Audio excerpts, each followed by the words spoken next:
Hi, this is Usman और आज की जो वीडियो है वो हिंदी में होने वाली है। हम अपने तमाम दर्शकों को बहुत बहुत जो है वो उनका स्वागत करते हैं अपनी वीडियो में। आज की इस वीडियो के अंदर हम लोग कुछ इससे जो पहले मैंने वीडियो बनाई थी एस्ट्रा ब्लेड के हवाले से, उसके बारे में हम लोग कुछ जो है वो चर्चा करेंगे। और उसके बाद डर्बी ब्लेड, इससे आज हम लोग शेप बनाएंगे। हमारे एक दर्शक हैं, उन्होंने ये कहा है कि जो एस्ट्रा ब्लेड आपने यूज़ किया है, यानी कि जो एस्ट्रा ब्लेड मैंने यूज़ किया है, ये basically up to the mark नहीं है, या ये चाइनीज़ ब्लेड है। क्यों? क्योंकि उन्होंने इसकी जो वजह या जो तोजी पेश की है वो ये है कि एस्ट्रा ब्लेड जो होता है उसके ब्लेड के ऊपर जो एस्ट्रा लिखा होता है वो प्रिंटेड फॉर्म में नहीं होता, बल्कि वो लेज़र से इनग्रेव फॉर्म में होता है। ठीक है, उसको लेज़र से लिखा गया होता है। तो जब मैंने इस चीज़ को देखा तो मैंने बाकी चीज़ को नोट किया कि इसके ऊपर जो एस्ट्रा था वो ब्लैक रंग से प्रिंटेड था, रादर दैन कि उसको लेज़र से जो है वो उसको इनग्रेव किया गया हो। तो ये बात उनकी मतलब किसी हद तक जो है वो ठीक थी। आई डोंट नो, अब ये अगर चाइनीज़ ब्लेड है तो चाइना में तो आईफोन भी बन रहे हैं। ठीक है, और शेविंग के दौरान मैंने इस चीज़ को नोटिस किया है कि जो एस्ट्रा के ब्लेड हैं, ठीक है, इसके ऊपर लिखा हुआ है gillette.com। तो ये जिलेट की अगर प्रोडक्ट है तो मैंने इसको यूज़ किया तो मुझे जिलेट के जो 7 o'clock का जो ब्लेड है उसके की क्वालिटी से ये मुझे उस मार्क पे नहीं लगा, उसके थोड़ा डाउन लगा है। ठीक है, तो क्वेश्चन इज कि जब आपके पास पाकिस्तान में अगर जिलेट के ब्लेड्स अवेलेबल हैं तो why someone will go for Astra blades, that's the question. अब हम आते हैं इस पॉइंट की तरफ। ये बेसिकली डर्बी का ब्लेड है।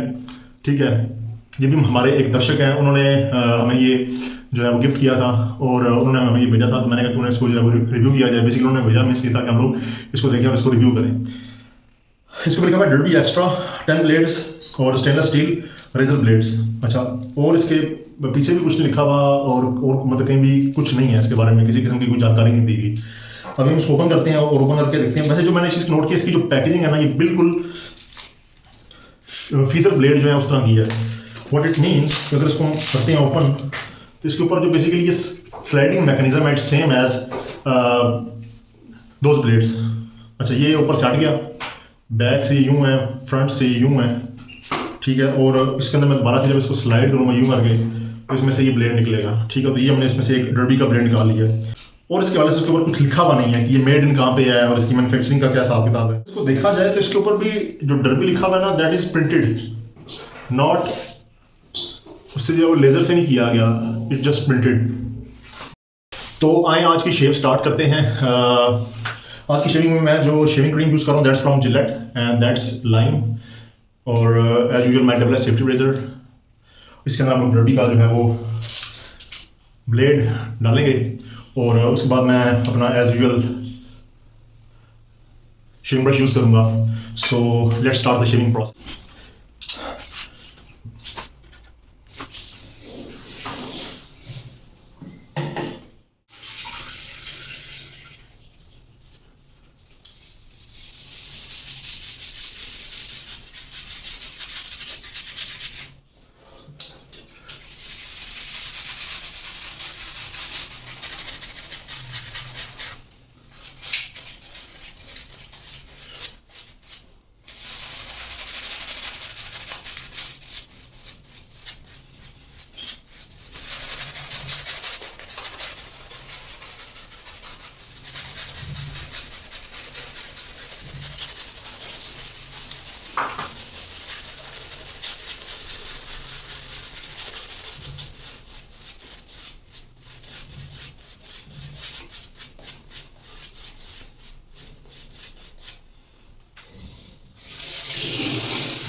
नहीं जनाब, जी लेवलिंग का प्रोसेस हो चुका है। अब हम इसके अंदर ब्लेड को लोड करेंगे, दैट इज फ्रॉम डर्बी।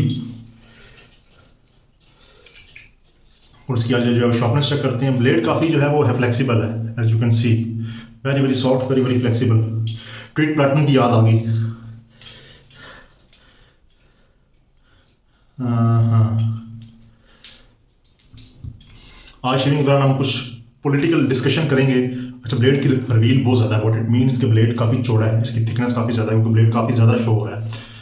वाह, बहुत ज़्यादा शो हो रहा है, बहुत ज़्यादा। व्हाट इट मीन्स कि it will be aggressive. Blade अगर ज़्यादा शो हो, उसकी रिवील ज़्यादा हो तो उसकी एग्रेशन बहुत ज़्यादा होती है। मेरी तकरीबन 4 से 5 दिन की बियर्ड है। ठीक है, तो मैं ये देखूंगा कि ब्लेड कैसे इसके ऊपर परफॉर्म करता है। शेविंग के दौरान हम लोग कुछ पॉलिटिकल आज डिस्कशन भी करेंगे। यार ज़बरदस्त, क्या बात है, क्या बात है। मैंने आज तक जितने ब्लेड से शेव की है, it's one of the most finest and sharpest blade, very very nice. असल पता यहाँ पे चलता है, क्योंकि यहाँ पे जो है ना वो बियर्ड थिक होती है और डेंस होती है।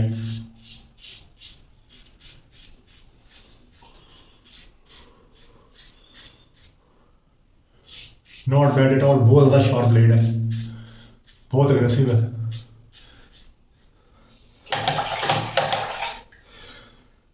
आज मियाँ साहब जो है वो पाकिस्तान वापस आ रहे हैं after 4 years। So I was thinking कि जब नून लीग की हुकूमत थी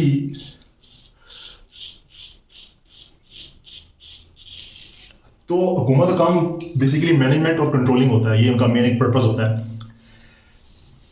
जब नून लीग की हुकूमत गई तो एक निगरान हुकूमत आई। निगरान हुकूमत डॉलर के प्राइस को 330 से 200 280 285 पे ले आई। निगरान हुकूमत के पास उतनी पावर अथॉरिटी भी नहीं होती ना, वो वोट लेके आई होती है। उनका काम सिर्फ और सिर्फ जो है वो जैसे नाम से जाहिर है, निगरान हुकूमत, निगरानी।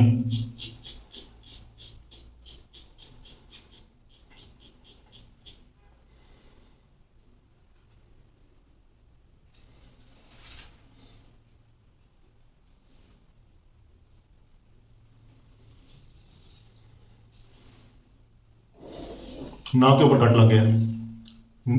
ये मेरे साथ लाइफ में फर्स्ट टाइम हुआ है। शेविंग के दौरान यहाँ पे शेव करते हुए अपने नाक को बचाएं।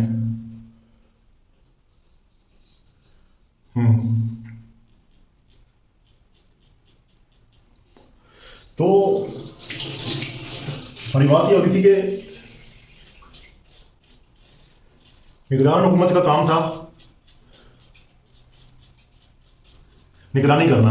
अगर वो ये काम कर सकते थे 3 माह से भी कम अरसे में, बेसिकली छापे मार के किया ना, तो ये काम तो इससे पहले वाली हुकूमतें भी कर सकती थी, तो उन्होंने क्यों नहीं किया, ये क्वेश्चन है।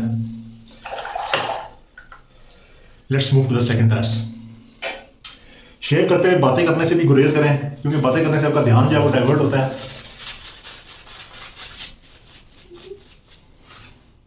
तो उससे आपको टक लग सकते हैं।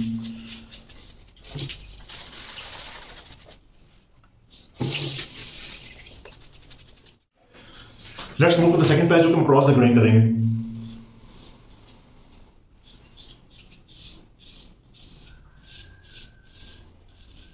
ब्लेड की रिवील बहुत अच्छी है, ब्लेड की शार्पनेस बहुत अच्छी है।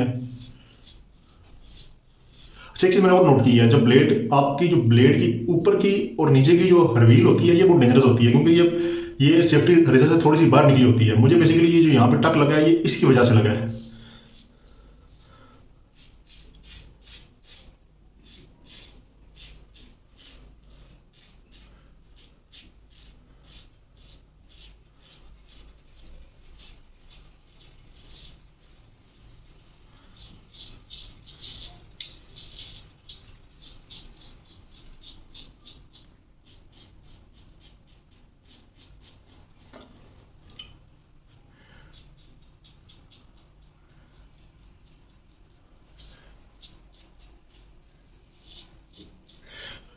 सेकंड पास भी कंप्लीट हो चुका है। Let's move to the third and final pass, जो कि हम अगेंस्ट द ग्रेन जाएंगे।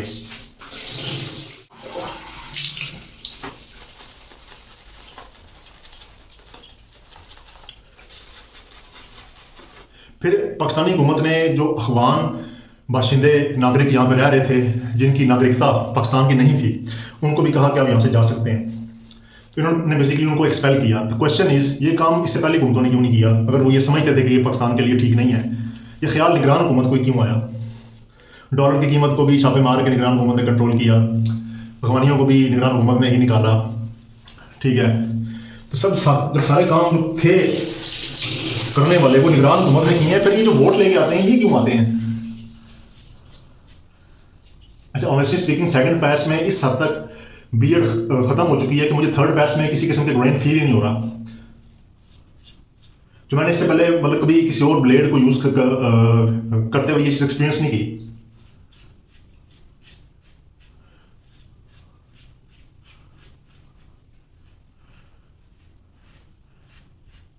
इस ब्लेड ने सेकंड पास में ही तकरीबन सारे बाल खत्म कर दिए थे। तो यहां से मुझे थोड़ा सा फीडबैक आ रहा है, व्हाट इट मीन्स यहाँ पे थोड़े से बाल थे।